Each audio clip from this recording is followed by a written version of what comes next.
Hello, everyone, and thank you for tuning in to the Women in Politics #AskHer podcast series. My name is Maria Rango, and I am one of the board members of Women in Politics.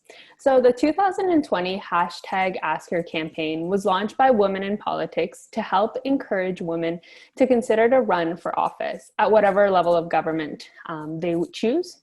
We are interviewing women who are either in office or are running for office to share a little bit about their advice and experience to really help inspire other women to join in the race. And our hope for this is to be able to have more women's voices at the decision-making table.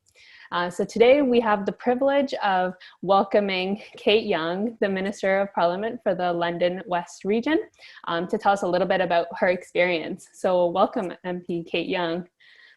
Hi, Maria. It's so nice to be here and chat with you. Cool. So how about we start by you telling me a little bit about what inspired you to your decision to run in the first place?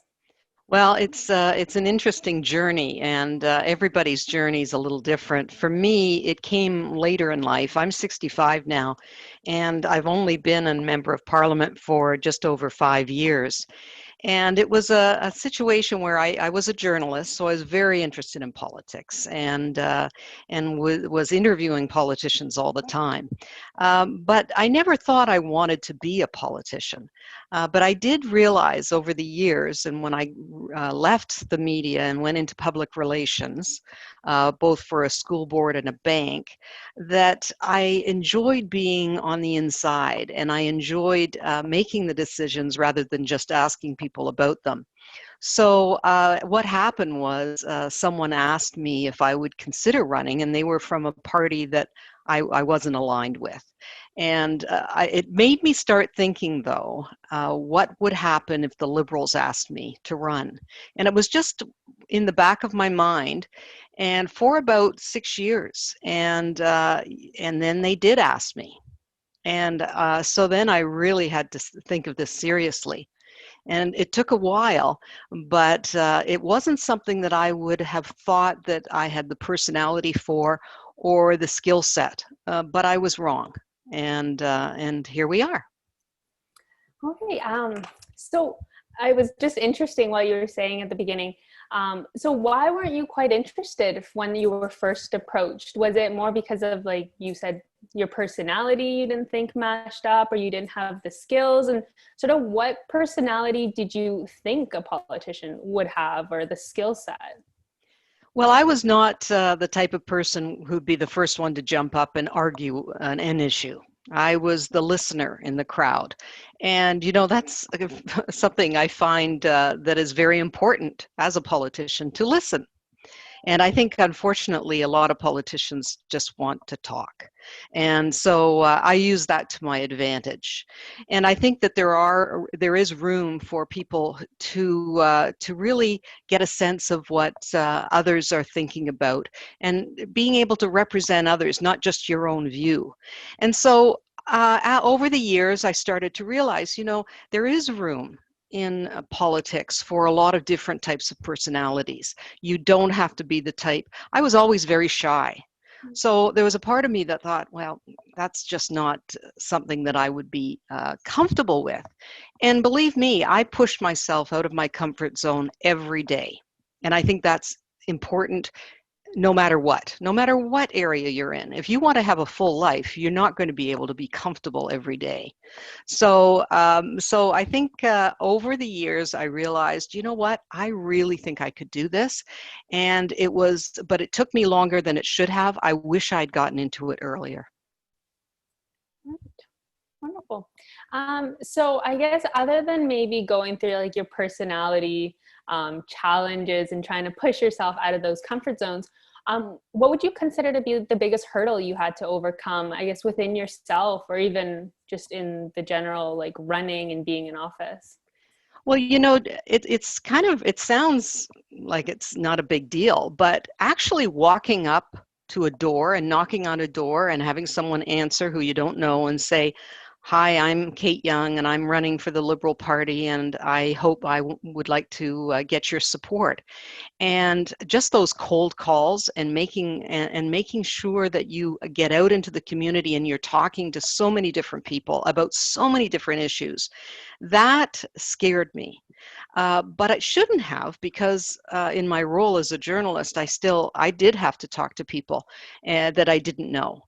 And so, but it did kind of keep me back from actually becoming the voice of a political party and taking that on. And I think that was one of the reasons, is because I was a journalist and we were told, no, you can't take sides. Well, I was changing completely. I was saying, no, I'm going to take a side, and I truly believe this, and I will stand up for this, and I will make sure that what my values are, that people understand and know. And I had to realize that it was okay to go into a situation where not everyone's going to agree with you, and that you would have to hold your own. And so that's what I did, and it's been an exciting almost 6 years. I must admit, I can't imagine not having had the wherewithal to do this. And that's why I really think it's important for younger women to get involved and to consider politics as an area of interest, as a career option. And I think the fact that I had a lot of experience in other careers did help me, it made me very wide breadth of knowledge. But I think I could have come at it a lot sooner. And I think that's what we need. We need younger women to get involved right from the get-go, and we need younger women to believe that they have a voice, because you do. But we just have to be able to use it. And I think that's probably the hardest part for women. When we're in a meeting, and I come from a generation where I was the only woman in the room. I mean, when I first got my first radio job, I was the only woman in the newsroom. There were maybe 15 of us, and I was the one woman, and I was the token. And that's it. That's how it worked. And so you have to get used to being in that situation. And unfortunately, it's carried on through the years where men still dominate. And so you have to be able to find your voice and make sure that they hear it. And that's always been a challenge, because you're in a minority. But I think over the years, I've just learned how to deal with always being around strong men and being able to have my voice.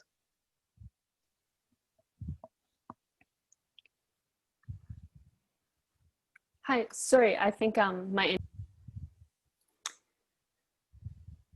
So when you were faced by being the only woman in a lot of the situations, or in a lot of these meetings, sort of how did that feel for you? Were there any barriers or obstacles you had to overcome to really get your voice heard?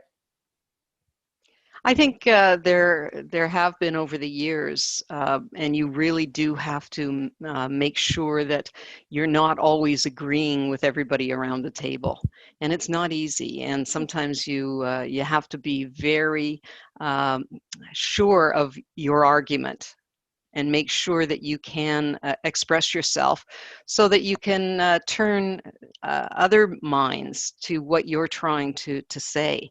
And it's something that I have had to deal with over the years. And I find it's just a part of being a woman. I think it's been that way. It certainly has for the 40 years that I've been working. It's just the norm. It's never been any different for me. I mean, when I went to Fanshawe College to take broadcast journalism, there were more men than women.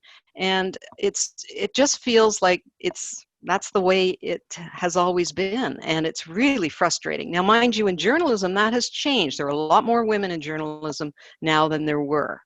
But in politics right now, we're still the minority. And we want to change that. And we picked up 2 new seats the other night in by-elections, 2 strong female candidates. Really excited to see them joining our ranks because there are some amazing women that I work with. And I'll say this, on both sides of the house, on all sides of the house. And I'm just really fortunate that the women that I work with now we're all very supportive of each other. Unfortunately, I think years ago when I was in male-dominated careers, I was competing with other women for the job. You know, they were hiring a woman. So I wasn't up against men for that job. There was a spot, they wanted a woman. So I was competing against other women, and I don't think that's fair. And I think what's happened because of that, in many cases, women turn on each other, and that is the wrong thing to do. You need to support each other. And so I hope that is changing. And if it isn't, if that's an area where you see concern, when you're in any level, step back and take notice of that, because it really is a must. You must have other women who will support you. And that was right from the get-go. When I started thinking about running, I talked to a friend who actually knew a female MP, Carolyn Bennett from Toronto, and he said, you need to talk to Carolyn. And so I called her up and I said, listen, I'm thinking of running. And she was all excited and said, that's great. We have a weekly telephone call with all these women who are thinking of running. And so I became a part of that. And it was just so good to hear other women who were having the same challenges I was having. And that was important to know that, that you're not alone, and that there are other women there that have your back and will help you get elected and help you be successful. And we are our Women's Caucus, our Liberal Caucus of women, there's probably 30 of us. It's an exciting 2 hours each week when we get to talk about issues that really matter to us. And it's just a wonderful opportunity, and I'm so honored to be able to be a part of it. So that's helped me. Perfect. So as you had mentioned, during some of these calls, they would women would come up and sort of tell a little bit about the challenges they're facing, or maybe some issues within themselves that were preventing them from running. I was hoping you might be able to elaborate on those, and maybe what kind of support systems either they are right now that help them overcome it, or which ones could be in place. Well, I'll tell you an example is when you decide to run for federal politics, and I'll just speak about that. You are working with your local group, your local riding association. And for many women who decide they want to run, they don't have the support of their local riding associations. The local riding associations have historically been very male-dominated. And so if you're a woman who says, okay, I want to run in this riding, you first have to make sure that the riding association is okay with that. And so you have to start making those connections very early. And you might be up against a man who also wants that seat. So you have to actually run a mini election just to be able to represent the Liberals or the Conservatives or NDP. This happens in many ridings, and it did in the riding that I was in. It was contested, and so I was running against a man, and he had been with the riding association for many years. And so that was a challenge, but it was a good challenge, because I heard, and Carolyn Bennett had said, and a lot of other women had said, if you can win the riding association, if you can actually win the nomination, you can win the election. Because in some ways, the nomination at the riding association level is even tougher, because you're running against people who believe in the same values as you do. So you really need to be able to show that you can win the election. And so it was a challenge for me. But that's one way that women can really support each other by saying, you know, if you're having trouble getting the Riding Association to take you seriously, that you need other women to support you so that you can have that, gain that strength to keep moving and to make sure that you have people within the Riding Association who believe in you. That's very interesting. But yeah. Okay. So really my final question for you today would be, so what pieces of advice or guidance would you give to anyone that is thinking about getting involved in politics and running for an election? Well, I think the one thing you have to keep in mind is that you have to wear a lot of different hats. You have to know a great deal about a lot of different issues. And I just sat down before this interview and just listed all of the issues that I've dealt with today. And it's now, what, 4:30. So I've been in touch with a company, a local company that's having trouble with an export permit. I've had correspondence on people who are worried about drinking water on First Nations communities, Indigenous housing. We have something coming up on Indigenous housing that I'm doing some research on. The high cost of internet, that was someone else's concern. Systemic racism, someone wanted to know what we're doing as far as systemic racism is concerned. We have the health minister coming virtually to London in a couple of weeks, so we're working on what we're going to have her do when she comes to London virtually.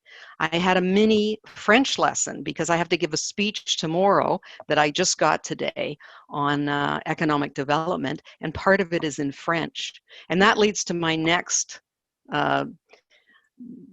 tidbit of information is, if you want to be in federal politics, you need to learn French. I wish I had earlier. I did take it when I was a child, but in London, I don't need to use it. And so I really haven't got the French training that I should have received before becoming a member of Parliament. It isn't impossible, but it does, I believe, hold you back. And I certainly really encourage anyone who's seeking to get into federal politics to make sure that they're fluent in both official languages. And you can become fluent in French if you're an Anglophone. It's not easy, and I continue to work at it, but it's very important. Well, I wanted to thank you again for really all your insight and as well as your time.